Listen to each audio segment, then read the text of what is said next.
जय हिंद दोस्तों, स्वागत है आपका PSEB success academy YouTube channel में और मैं अब्दुल जब्बार। अगर आप भी 2027 के बिहार बोर्ड में एग्जाम में देने वाले हैं, इस बार 2027 में फाइनल एग्जाम देने वाले हैं, तो आज का ये वीडियो आपके लिए बहुत ही इंपॉर्टेंट साबित होने वाला है। दोस्तों, आज हम लोग बात करेंगे बिहार बोर्ड के क्लास 10 के मैथ का एक्सरसाइज 1.4 का। आज के इस वीडियो में हम लोग लेके आए हैं क्लास 10 के मैथ का एक्सरसाइज 1.4 के कंप्लीट सॉल्यूशन के बारे में लेके आए दोस्तों। यहाँ पर आज के वीडियो में हम 10 से 15 मिनट के वीडियो होगा दोस्तों। यहाँ पर पूरा कंप्लीट सॉल्यूशन बताया जाएगा। तो बिना टाइम वेस्ट किए हम लोग शुरू करते हैं। सबसे पहले ये क्वेश्चन देखिए दोस्तों, कहा गया है कि बिना लंबी विभाजन प्रक्रिया किए बताइए कि निम्नलिखित परिमेय संख्याओं के दशमलव प्रसार शांत है या अशांत आवर्ती है। यहाँ पर कहा गया है कि इन परिमेय संख्याओं का दशमलव प्रसार शांत आवर्ती है या अशांत आवर्ती है। तो दोस्तों, हमें पहले यह समझना चाहिए कि शांत आवर्ती किसको कहते हैं और अशांत आवर्ती किसको कहते हैं। तो दोस्तों, दो एग्जाम्पल लेते हैं हम। यहाँ पर हम लोग दो एग्जाम्पल लेते हैं। एक ये कि 10 को भाग करना है 3 से, और एक ये कि 13 को भाग करना है 2 से। तो दोस्तों, यहाँ पर जब आप भाग करेंगे तो 3 से जब 10 को भाग करेंगे तो आप कह सकते हैं कि 3 का पारा 3 बार में 9 बचेगा 1। आप यहाँ पर दशमलव का यूज करेंगे और फिर दशमलव से 0 लेंगे। फिर 3 का पारा 3 बार में 9, फिर माइनस करेंगे तो 1, फिर दशमलव से 0, और ये प्रक्रिया चलते रहेगा। इसी तरह से ये प्रक्रिया कभी खत्म नहीं होने वाला। उसी तरह अब यहाँ पर अगर आप 2 से 13 को भाग करेंगे, 2 का पारा 6 बार में आप लेंगे 12। जब यहाँ माइनस करेंगे तो बचेगा 1। आप दशमलव का प्रयोग करेंगे और दशमलव से आएगा आपका 0। फिर 2 का पारा 5 बार में, 2 5 6 10, और ये पूरी तरह से विभाज्य हो गया। तो आप यहाँ पर दो एग्जाम्पल देख सकते हैं कि एक में पूरी तरह से विभाज्य हो गया, इसमें पूरी तरह से विभाज्य हो गया, और यहाँ पर ये पूरी तरह से विभाज्य नहीं है। तो दोस्तों, जो ऐसा क्वेश्चन, ऐसी परिमेय संख्या जो कभी ना कभी पूरी तरह से विभाज्य हो जाए, उन्हें हम परिमेय संख्या कहेंगे, और ऐसी संख्या उन्हें हम शांत आवर्ती कहेंगे। और ऐसी परिमेय संख्याएं जो कभी भी पूर्णतः विभाजित ना हो, ऐसी संख्याओं को हम अशांत आवर्ती कहेंगे। यानी आप ये कह सकते हैं कि ये परिमेय संख्या 10/3 जो है ये एक अशांत आवर्ती है, और आप ये कह सकते हैं कि ये एक शांत आवर्ती है। तो इसी तरह से जो क्वेश्चंस आगे दिए गए हैं, हम लोग उन क्वेश्चंस के बारे में बात करेंगे। तो देखते हैं पहला क्वेश्चन हमें क्या दिया गया है। पहला क्वेश्चन कहा गया दोस्तों कि 13/3125 पहला क्वेश्चन में हमें कहा गया है कि 13/3125 क्या इसका दशमलव प्रसार शांत है या अशांत। तो क्या दोस्तों हम उसी तरह से भाग करके चेक करेंगे? नहीं, आप उस तरह से मत सोचिए। यहाँ पर भाग करने से बहुत ही लंबी विभाजन प्रक्रिया हो जाएगी। हमें क्या कहा गया है? बिना लंबी विभाजन प्रक्रिया किए हमें शॉर्ट में बताना है। तो दोस्तों, इसके लिए हम लोग यूज करेंगे गुणनखंड विधि।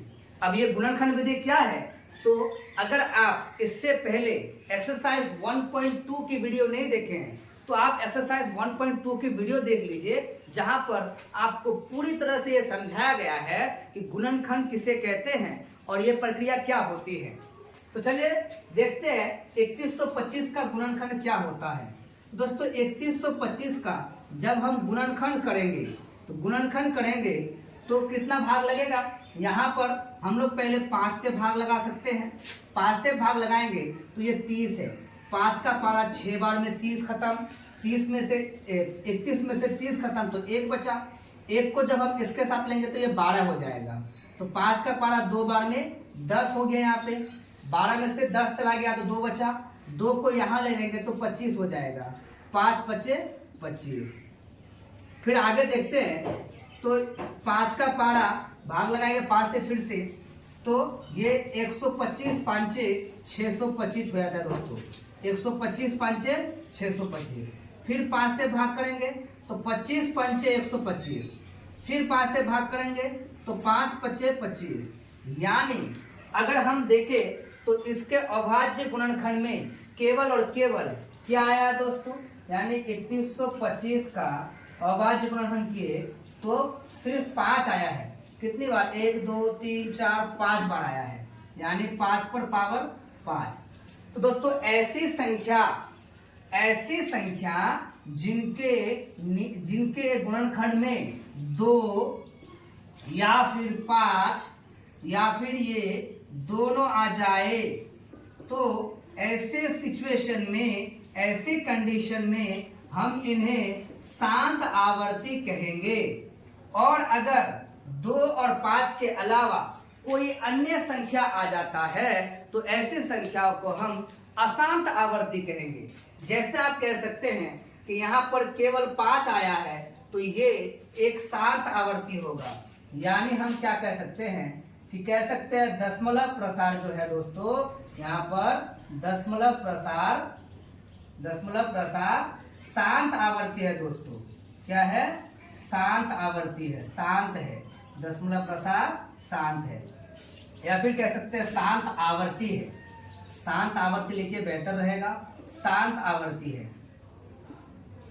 इसी तरह से हम बात करते हैं अगले क्वेश्चन की। तो अगला क्वेश्चन हमारा क्या दिया गया है? अगला क्वेश्चन में कहा गया है 17/8।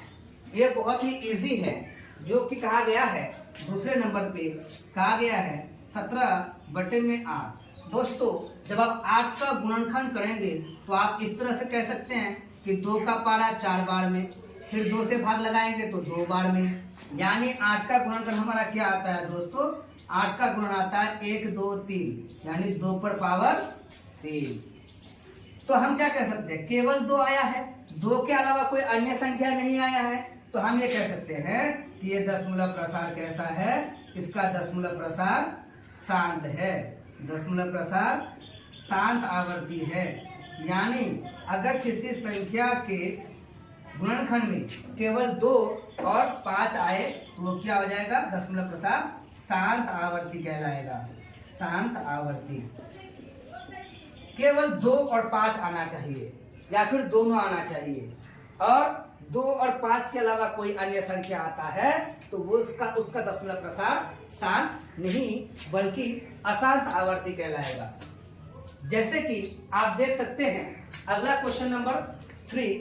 क्वेश्चन नंबर 3 में कहा गया है 64/455 कहा गया है।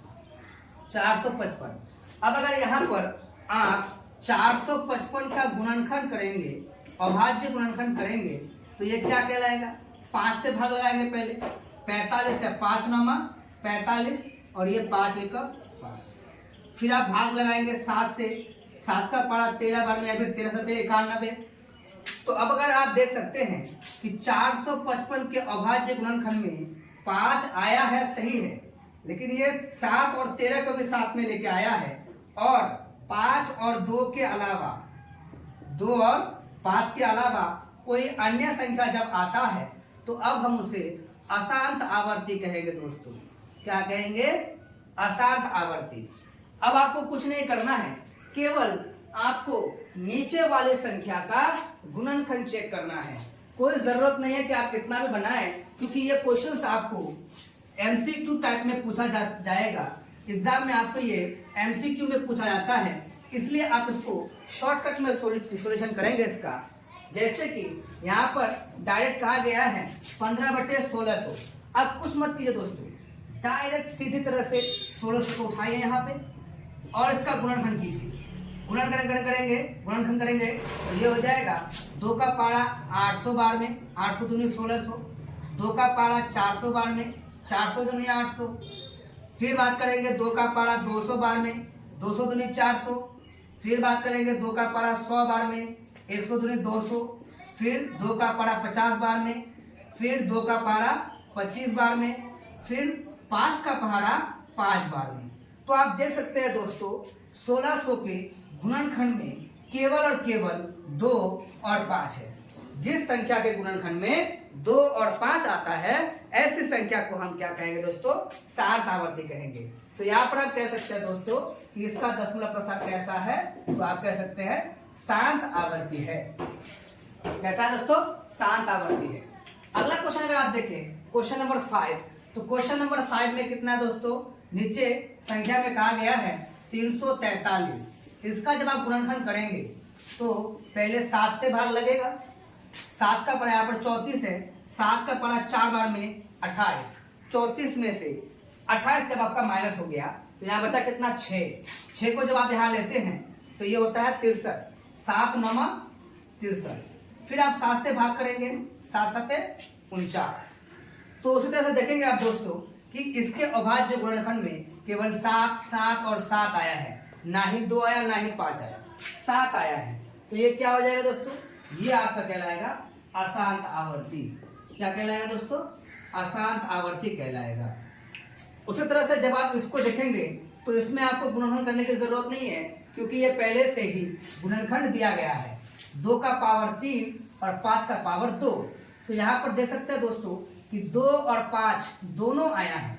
हमने आपको बताया है कि यदि किसी संख्या के गुणनखंड में केवल 2 आए या फिर केवल 5 आए या फिर दोनों आ जाए तो उसे क्या कहेंगे? शांत आवर्ती कहेंगे। यानी आप इसे सीधे तरीके से कह सकते हैं कि ये शांत आवर्ती है। उसी तरह से जब आप क्वेश्चन नंबर 8 को देखेंगे तो आप कह सकते हैं कि 2 भी आया है, 5 भी आया है, शांत होना चाहिए? नहीं, क्योंकि यहाँ पर 7 भी आ गया है, इसलिए ये क्या कहलाएगा? ये अशांत आवर्ती कहलाएगा। क्योंकि 2 और 5 के अलावा कोई अन्य संख्या भी आया है तो ये क्या हो जाएगा? अशांत आवर्ती होगा। अब आता है एक बहुत ही ट्विस्ट वाले क्वेश्चन। आपको यहाँ पर क्वेश्चन में घुमा दिया गया है और बुरी तरीके से फंसा दिया जाएगा। देख सकते हैं दोस्तों, यहाँ पर ये क्वेश्चन दिया गया है। अब आप क्या करेंगे? कुछ नहीं करेंगे, आप सीधे तरीके से 15 को उठाएंगे, आप ऐसे गुणनखंड करेंगे कि सर 3 गुना 5, यहाँ पर 3 गुना 5, सर 5 के अलावा 3 आया है, ये अशांत आवर्ती होगा, ये अशांत आवर्ती होगा। नहीं, यही तो गलती करते हैं स्टूडेंट्स, यही पर तो गलत है। आपको यहाँ पर समझने की जरूरत है। पहले आप ये समझिए कि ये जो क्वेश्चन दिया गया है 6/15, आप पहले यहाँ पर भाग कर सकते हैं 3 के पारा से 2 बार में, 3 के पारा से 5 बार में। तो अब अगर आप देखें तो ये असल में 2/5 है, और जिस संख्या के नीचे 2 या 5 या दोनों आता है वो शांत आवर्ती कहलाता है।